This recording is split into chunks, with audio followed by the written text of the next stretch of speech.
ગરમીનો પ્રકોપ જ એટલો છે કે વડોદરા કોર્પોરેશને એવું વિચારી લીધું છે કે નાળાની અંદર આપણે સ્વિમિંગ પુલ બનાવી દઈએ.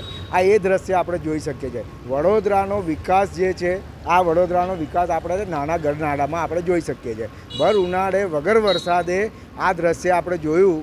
એનો મતલબ કે કેટલા હદ સુધીનો જે ભ્રષ્ટાચાર અહીંયા ચાલી રહ્યો છે વડોદરા શહેરમાં, એ આપણે જોઈ શકીએ છીએ. સત્તાધીશો અને અધિકારીઓની મિલીભગતના કારણે જનતાને ભોગવવાનો જે આ વારો આવી રહ્યો છે.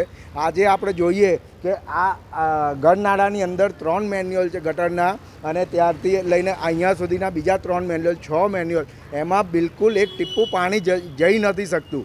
આ પાણી જે છે એ રેલવે સ્ટેશન ઉપર, રેલવેનું જે પાણી એની ગટર ભરાઈ છે ત્યાંથી પાણી આવી રહ્યું છે, અને ત્યાંથી આ ઢાળ છે અને ગરનાળામાં ભરાયું છે. આ એ ગટરના પાણીથી હવે આનો કોઈ નિકાલ જ નથી. જ્યાર સુધી એ ગટરો સાફ નહીં થાય, આ મેન્યુઅલ 6 મેન્યુઅલ છે એ સાફ નહીં થાય, ત્યાર સુધી આનો કોઈ નિકાલ નહીં થવાનો. વડોદરા શહેરમાં બેઠેલા સત્તાધીશો અને વડોદરાના જે અત્યારે જે તંત્રમાં કામ કરી રહ્યા છે એ અધિકારીઓને એટલું પણ નોલેજ નથી કે શા કારણે વારંવાર આ લોકોને આવું પરિસ્થિતિનો સામનો કરવો પડે છે. એ કોઈ પરફેક્ટ એનું નિરાકરણ લાવતા નથી, જેના કારણે જનતાને પરેશાની ભોગવવી પડે છે. પ્રી મોન્સૂનની જે કામગીરી છે એમાં માત્ર ને માત્ર ભ્રષ્ટાચાર થાય છે.